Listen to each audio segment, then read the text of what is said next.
They went on a luxury cruise using my past help and never invited me. When I asked why, Dad said, "Why would we bring the outsider?" I paused and replied, "Noted." The next morning, Mom left a voicemail, "We're waiting on the money." Hours later, the cruise line froze their account. Security escorted them off the ship. 17 missed calls. 42 texts. One came from a police number. I found out from Instagram. A photo of my mom, Dad, and my younger brother Matt, all grinning on the deck of a luxury cruise ship, champagne flutes in hand, matching white outfits like they were auditioning for some reality show about perfect families. The caption read, "Bon voyage. Family trip of a lifetime." Funny. No one had told me anything. I stared at the screen for a few minutes, not sure whether to laugh or just shut my phone off. 3 weeks earlier, I'd wired my dad $3,200 to help pay off his second mortgage again. 2 weeks ago, I'd Venmo'd Matt $400 for textbooks, even though he dropped out of community college last semester.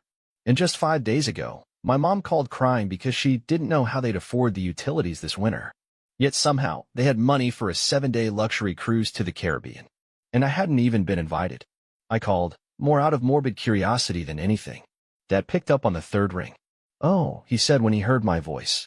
"No, hello. No, hey, how are you?" "Just oh. Looks like you guys made it on board okay," I said, keeping my tone even. There was a pause. A long one. Then he said, "Yeah, we figured we deserved a break. You know? Things have been hard this year." "For sure," I said. "And I guess I'm not family enough for this one?" His response was so casual it felt rehearsed. Why would we bring the outsider? I didn't respond right away. I just let it hang there. Then I said, "Noted," and hung up. The next morning, I woke up to a voicemail from my mom. Her voice was all sweet and breathy, the same voice she used when she wanted something. "Honey, we're waiting on the money. Can you please send it today? The ship's internet is spotty, and we still need to pay for the excursions." That was when something snapped in me. An hour later, I was on the cruise line's website. I still had the receipt from when I paid off their last-minute balance. They'd used my card for the deposit, just temporarily. Remember? Turns out that gives you rights. By noon, their on-ship account was frozen. By 2 p.m., they were escorted off the boat by security in front of other guests, shouting about family betrayal and how they'd be suing someone. By 5 p.m., I had 17 missed calls, 42 texts, and one voicemail from a number listed under local PD. I played it on speaker. The voice was deep, firm, and unfamiliar. "This is Officer Reynolds from the Port Authority. We need to speak with you regarding a financial matter involving your family. Please return the call as soon as possible." I sat back in my chair, phone in hand. And for the first time in years, I smiled. I should have known this was coming. It didn't start with the cruise. That was just the cherry on top. The rot had been growing for years. I just kept ignoring it. It started small. Or at least it seemed that way.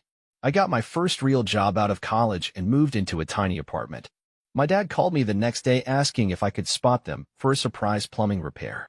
"Just for a couple weeks," he'd said. "We'll pay you back as soon as we can." I never saw a cent. Then it was Matt. He flunked out of school his second semester, but kept calling it a temporary leave to figure things out. I paid for those semesters, by the way. All 3 of them. Tuition, books, rent near campus, all of it. I even bought him a laptop when his old one died because he spilled Red Bull on it trying to finish a paper he never wrote. At first, I told myself it was what good sons did. What big brothers did. I didn't grow up with a sense of security, so maybe I just wanted to be the person I needed when I was younger. But the thing is, they never stopped asking. And it was never, "Thank you." It was always, "You got us," right? That's when I realized I wasn't helping my family. I was funding them. They weren't struggling. Not really. They just didn't want to dip into their savings. Dad still went golfing every weekend. Mom got her hair colored like clockwork. Matt had the latest phone, AirPods, and a gym membership with a smoothie bar. Meanwhile, I was living off ramen and chasing deadlines. They knew I wouldn't say no. The guilt was the bait. The silence was the punishment. And the worst part? They didn't even try to pretend they respected me. Once, when I brought up cutting back, my dad chuckled, and said, "You're not married. No kids. What else are you going to spend money on?" Matt was worse. He acted like my help was his birthright. "You're just jealous because I'm the golden child," he once said, half joking, but not really. Mom didn't even correct him. She laughed. Actually laughed. Looking back, I think the turning point came last Thanksgiving. We were all at my parents' place. I had picked up the entire grocery bill, over $400. Cooked half the food, too. Matt showed up late, smelling like weed, and gave everyone novelty socks he probably grabbed last minute from a gas station. At dinner, when the conversation turned to finances, Matt leaned back in his chair, grinned, and said, "Well, at least I don't live alone and sad like someone I know." He looked straight at me. The room laughed. Dad actually clapped the table. "Come on, don't be mean," he said, without looking at me. "Your brother helps out a lot." Helps out. Like I was a background character in their life story. A helpful extra with no arc. That night, while helping clean up, I overheard them in the kitchen. "Mom, he's always so dramatic. If he's not going to start his own family, at least he can support ours." "Matt, I swear, sometimes I think he stays single on purpose, more money for us." They didn't know I was standing in the hallway, and I didn't say anything. I wish I could tell you I confronted them right then, but I didn't. I went home, sat in my car for an hour, and tried to convince myself I was overreacting. The worst manipulations are the quiet ones. The ones you don't even realize are happening until you're neck deep and drowning. But the final blow came 2 weeks before the cruise. Mom had called again. Said she needed a small boost to help pay Matt's rent. I sent it without thinking. Then I checked my brother's Instagram story. He was at a rooftop bar in downtown Miami. 2 nights in a row. Caption, deserved. The next morning, I asked him where the money had gone. He replied, "I used it to breathe." That's okay, right? Then added, "Also, it's not your business how I manage my life." You sound like Dad when you get like this. I stared at that text for so long my phone went dark. That was the moment I knew I was done. Not just done giving. Done being. Done being their safety net. Done being their scapegoat. Done being the outsider who gets called when the house is on fire, but never invited to sit at the table. But the kicker? The one that made my skin crawl? A few days before they left for the cruise, I got a call from Matt. He wanted to know if I could temporarily put $1,500 on my card for something urgent. Wouldn't say what. I told him no. He sighed and said, "Man, you're getting real weird lately. Kinda cold, don't you think?" "Cold," I said. "Or just finally awake?" He didn't reply. Just hung up. And 2 days later, they were on that boat, champagne flutes in hand, smiling into the camera like they were the good guys. That's what made it so easy when Mom left that voicemail asking for more money. As if nothing happened. As if I didn't exist until they needed to charge something. They used my card to hold the booking. So I used my rights to cancel it. They called it betrayal. I called it balance. They came back home the next day. Not with silence, oh no. That would have been mercy. It started with a barrage of texts. Then voicemails. Then phone calls from relatives I hadn't spoken to in years. By the time I opened my email, I had messages from my uncle in Phoenix, my aunt in Jersey, even a second cousin I hadn't seen since I was 10, all telling me how disappointed they were in me. Apparently, my parents had told everyone I'd fraudulently canceled their cruise as revenge and left them stranded like criminals. Criminals? No one mentioned that I'd paid for that cruise. No one asked why they used my name, my card, my money, and left me behind. No, I was the villain. Again. But the real explosion came that evening. I was sitting on my couch, lights low, music playing, when I heard the knock. I knew it was them. I almost didn't answer. But something told me to open the door. And there they were, all 3 of them. Dad with clenched fists. Mom with puffy eyes and a plastic smile. Matt standing at the bottom of the steps, jaw twitching like he was rehearsing a speech. "You think this is funny?" My dad snapped before I even said a word. I leaned on the doorframe. Calm. Cool. "No," I said. "I think it's justice." "You humiliated us," Mom said, tears welling again, only this time they didn't look real. "They had to escort us. Off the ship. In front of everyone. Do you know how that felt?" "Probably a little like being called an outsider by your own father," I said. Dad stepped forward. "We're your family." "No," I cut him off. "You're people I send money to out of guilt." "That's not family. That's Dad." Matt finally spoke. "You've always been bitter," he spat. "You think money gives you power? You think it means you get to punish us?" "No," I said. "But it means I get to stop funding my own disrespect." He scoffed. "You know what? We don't need you." "Oh," I said. "Then why are you here?" He didn't answer. My mom jumped in. "We were trying to include you." I laughed. "You called me an outsider." I was angry. Dad said, "People say things. And I remember every one," I said. "But don't worry. You'll remember mine too." I walked back inside, grabbed a folder off my desk, and tossed it on the coffee table in front of them. What's that? Matt asked. Receipts, I said. Everything I've paid for in the last 5 years. Every tuition bill. Every rent payment. Every electric bill I bailed you out on. It adds up to $63,478. You kept track, my mom whispered, horrified. No, I said. I started last month. Once I realized you were planning that cruise without me. My dad laughed, but it was bitter. So what? You want us to pay you back? No, I said, locking eyes with him. I want you to leave. And never ask me for anything again. Matt looked like he was about to lunge, but then boom. The twist. I warned you this would happen, a voice said behind them. They turned. It was my aunt, my mom's sister. She'd come in through the side gate, holding her phone in one hand and a stack of printed emails in the other. I tried to tell you, she said. He's not the problem. You are. What are you doing here, Carla? Dad barked. Carla stepped into the living room like she'd been waiting for this moment her whole life. I saw the texts, she said. The ones you sent the family. About him. About how you were finally going to cut him off once he gave you the money for the cruise. I froze. She turned to me. They planned to ghost you after the trip, she said softly. Said you were getting too controlling. Your mom said she'd block you right after the final transfer came through. I stared at my mother. She looked away. My knees almost buckled. All this time, the guilt, the shame, the begging for help, it was all just a script? You were going to cut me off, I said slowly, after I paid for everything? It wasn't like that, Mom whispered. Then what was it like? Silence. My Aunt Carla laid the final blow. They tried to bring me in on it, she said. Told me to tell you that Matt needed surgery so you'd open your wallet faster. I told them no. I sat down. Not from weakness, from exhaustion. For years I thought I was the messed up one. The outsider. The cold one. But the truth was simpler than I ever imagined. I was the only one who saw things clearly. Matt stormed out. Dad followed. Mom stayed for a second, as if she might say something. Maybe apologize. Maybe cry. But all she said was, I hope you're happy. I stood, walked to the door, and opened it wide. I'm not happy, I said. But I'm finally free. And I closed the door. This time for good.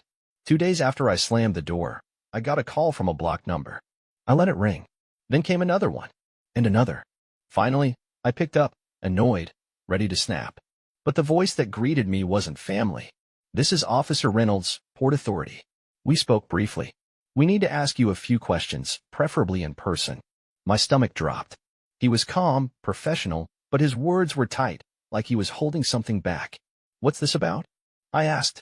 There was a pause. It's regarding a fraudulent payment claim made by your parents and your brother Matthew. They stated you used their personal information to access their cruise account and cancel services without permission. My mind went blank.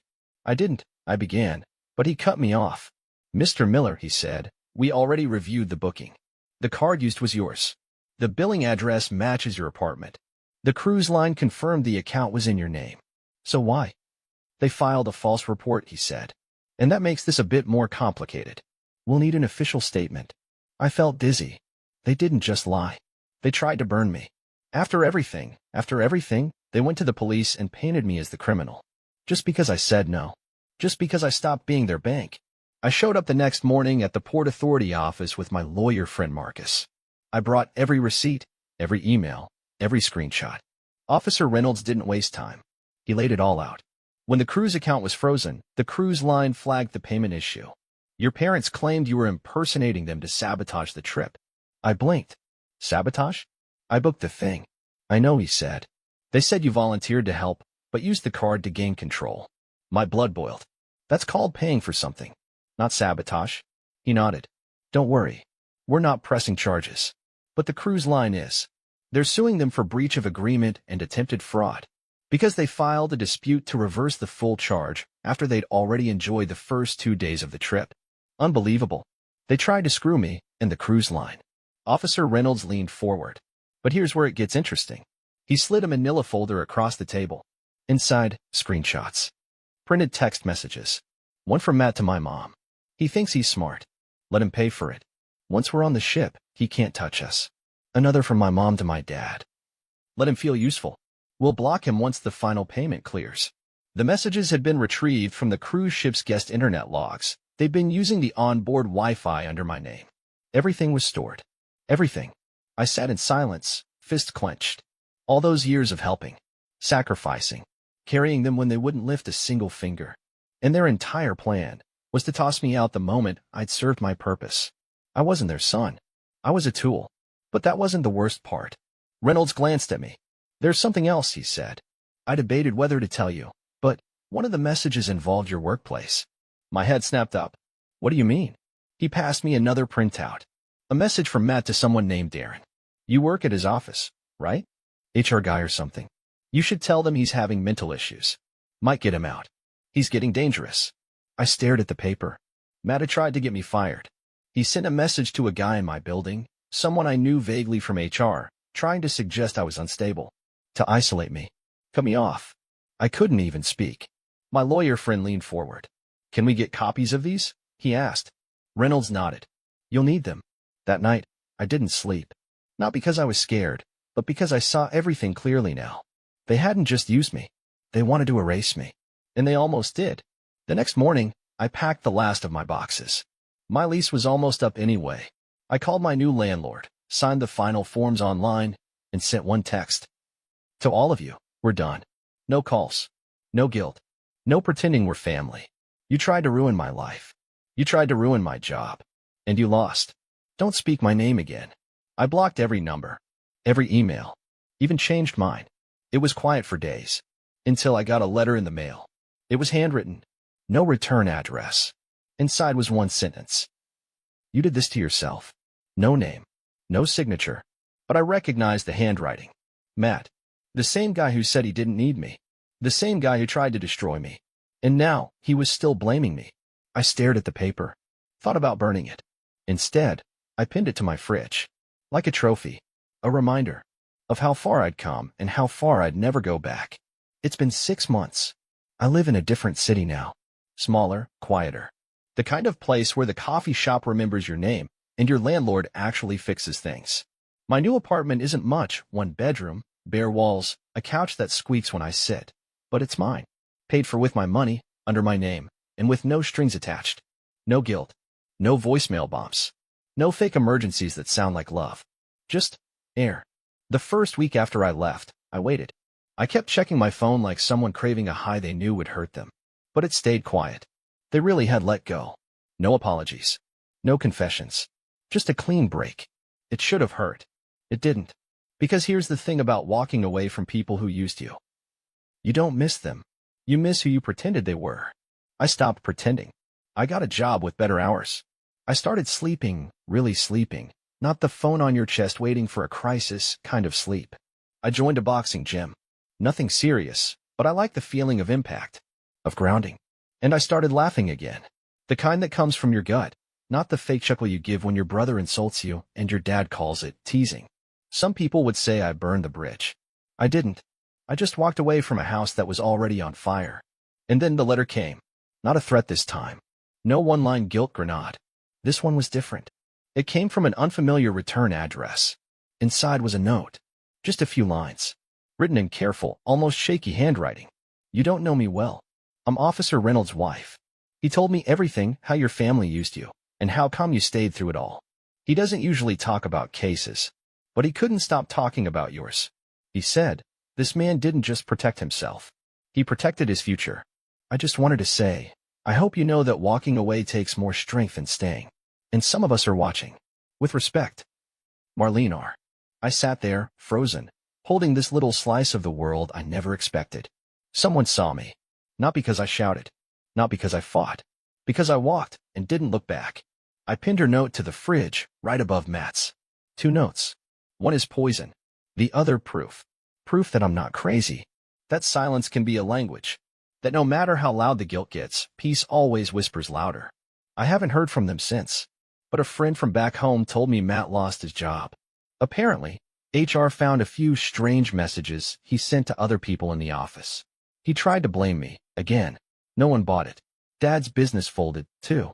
Turns out, when you treat people like tools, they stop showing up when the machine breaks down. And Mom, well, rumor has it she's telling people I cut them off without warning. That I turned cold. But I don't respond. Not with anger. Not with facts. Just silence.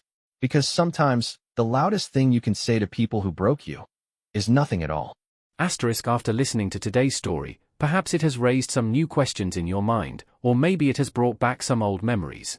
Every day on Reddit, new experiences and moments create fresh stories, and they connect all of us. Everyone has their own unique journey in life, and we all try to understand the world in our own way. These kinds of moments remind us that we are all human, sometimes happy, sometimes sad, and always learning something new. If you enjoyed this story, feel free to share it with your friends. Your thoughts and feedback are always valuable to us, as they motivate us to create even better content. Every story has its own unique angle, and our goal is to understand everyone's perspective and make our content diverse and relatable. Stories like these help us realize that life's journey is different for everyone, and by hearing other stories, we learn something new. You can also share your own stories with us. Your experiences are valuable to us as well, and if you enjoyed this video, please leave your feedback. We aim to create content that brightens your mind and gives you new ideas every time. If you've already seen this video before, your feedback is still important. With every piece of feedback, we can improve our content and bring a new perspective to our viewers. Today, what we saw was just a small part of the many stories shared on Reddit and across the world. It's a reminder of how we all try to understand life by sharing our experiences with each other. This video was only an example of how we try to connect with others through storytelling, learning about different sides of life. We hope to continue sharing such stories that help us all learn and grow together. Thank you for your time, and don't forget to keep an eye out for more stories coming soon. If you haven't already, please like and follow for more amazing content. Your support keeps us going, and we will strive to bring you more thought-provoking and heartwarming stories. Until next time, take care and stay curious. Asterisk.